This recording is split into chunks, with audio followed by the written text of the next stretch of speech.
Baik, terima kasih pemirsa. Anda masih bersama kami Damai Nusaku yang mengangkat tema tentang menahan amarah. Kita memahami bahwa kita di dunia ini hidup sementara, kita sedang diuji dan Allah menitipkan alat penguji di dalam diri kita yang disebut dengan amarah. Yang sangat menarik sekali, Allah akan meridhoi dengan memberikan surganya kepada orang-orang yang mampu menahan amarah. Ustazah Nur Fadlina akan menyampaikannya untuk Anda. Silakan. Assalamualaikum warahmatullahi wabarakatuh.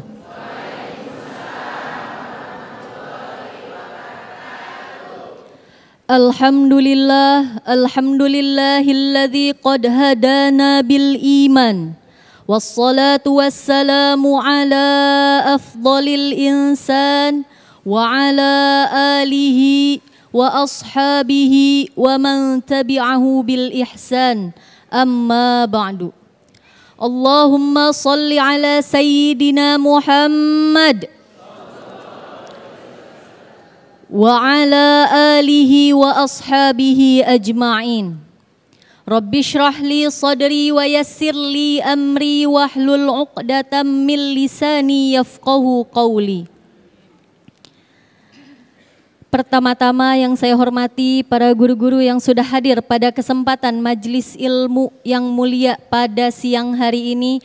Mari sama-sama kita doakan semoga beliau-beliau diberikan kesehatan, amin. Diberikan panjang umur penuh keberkahan, amin. Dan diberikan kekuatan untuk terus memperjuangkan ajaran agama Islam, amin ya rabbal alamin. Bapak, Ibu, serta hadirin pemirsa Damai Indonesiaku TV One. Alhamdulillah akhir-akhir ini cuaca cukup cerah ya Pak, Bu. Ya, mungkin agak sedikit panas, tapi tetap harus disyukuri. Alhamdulillah. Ngomong-ngomong cuaca ada sedikit pantun nih, boleh ya Mas Agung? Sedikit saja ya. Oh belum Pak. Cuaca kering terasa gerah. Polusi udara tak tentu arah. Kalau sering mengumbar amarah, bisa terkena penyakit parah. Na'udzubillahi min dzalik. Ambil benang berwarna merah, benang diambil dari dalam kawah. Cakepnya telat Bu, Pak.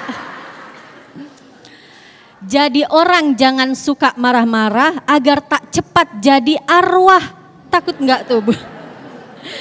Jadi jika ingin diperpanjang umurnya oleh Allah dengan penuh berkah, jangan suka marah-marah.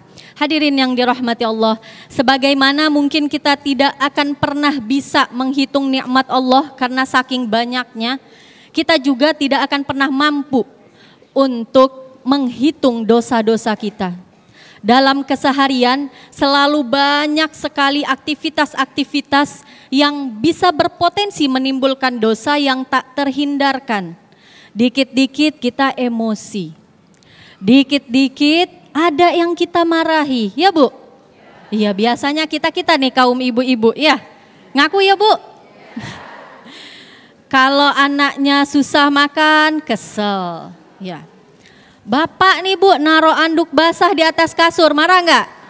Marah tuh ngaku ya. Jadi Rasulullah Shallallahu Alaihi Wasallam bersabda, an Abi Hurairah radhiyallahu anhu qala Rasulullah Shallallahu Alaihi Wasallam, laisa syadidu bisur'ah, innama syadidul ladzi yamliku nafsahu 'indal ghadab. Orang yang kuat itu tadi Ustadz juga sudah menyampaikan, bukan orang yang kuat fisiknya, yang gagah, yang berani, bukan seperti itu orang yang kuat. Bukan Superman, Spiderman, Batman, apalagi Bapak yang lagi makan permen, bukan Pak. Tapi orang yang kuat itu adalah orang yang mampu menahan, mengendalikan dirinya ketika sedang marah. Cara terbaik untuk menjalani hidup dengan tenang itu adalah berusaha setiap harinya untuk dapat mengendalikan diri ketika marah dan tidak terpicu ketika ada hal-hal yang bikin emosi. Rasulullah sudah memberikan tuntunan, jika kita marah yang pertama tadi berwudu atau kita cukup diam. Ada yang marah, diam. Kalau kita marah silakan diam. Bisa pakai metode kupu-kupu, dipuk-puk aja diri sendiri sambil istighfar, astagfirullah, astagfirullah.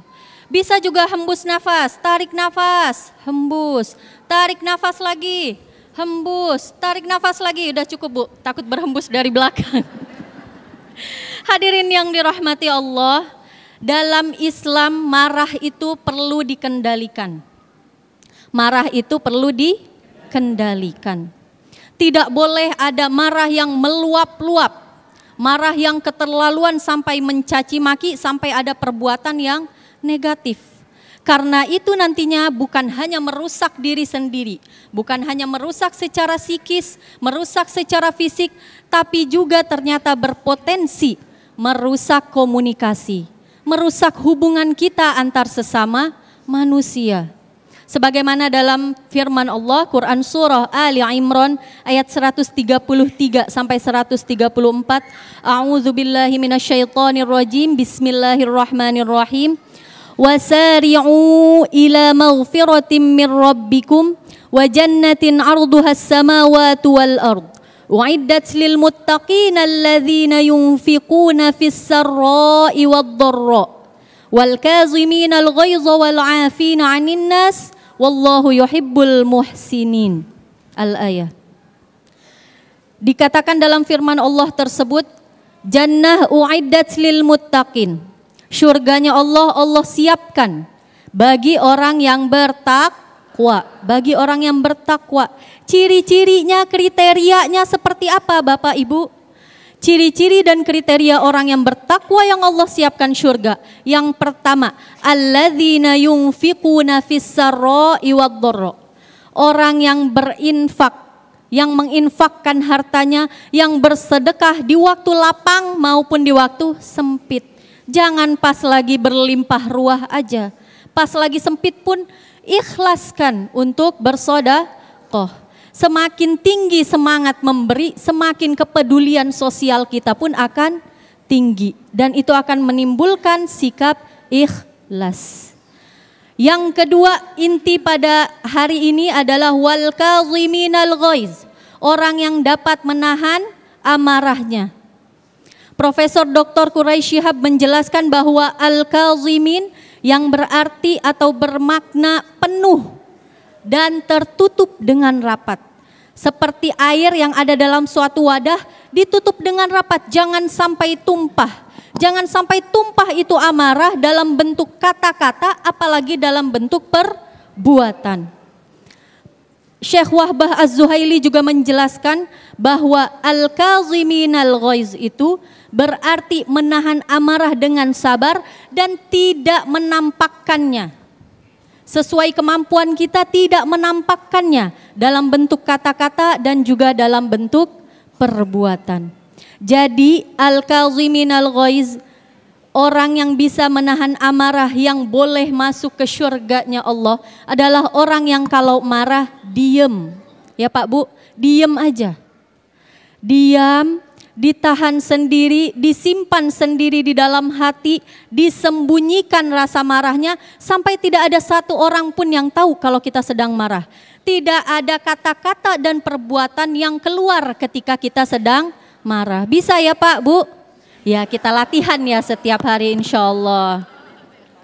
Yang ketiga, wal afina anin nas, yaitu saling memaafkan sesama manusia. Jadi tidak ada dendam. Maafkan, lupakan, lalu lapang dada kita. Wallahu yuhibbul muhsinin. Allah menyukai orang-orang yang berbuat kebaikan. Hadirin yang dirahmati Allah, cara terbaik dalam meredam amarah adalah dengan cara mudah memberi maaf. Jadi latih terus diri kita untuk mudah memaafkan orang lain. Karena memaafkan itu tidak mudah, maka Allah tadi menjanjikan syurganya bagi orang yang bertakwa yang dapat meredam amarah. Semoga Allah mudahkan kita semua. Amin ya Rabbal alamin. Sedikit pantun terakhir Mas Agung, boleh ya? Silakan. Pohon meranti berdaun merah, baru ditanam oleh Pak Lurah. Tenangkan hati, kontrol amarah, agar wajah selalu cerah. Wassalamualaikum warahmatullahi wabarakatuh. Waalaikumsalam warahmatullahi. Karena temanya marah, maka belakangnya ah. Nah, saya juga akan tutup dengan pantun. Siang ini terasa gerah. Semua wajah jadi memerah. Daripada marah-marah, mendingan nonton Damein Dosaku. Ah. Sasa, silakan.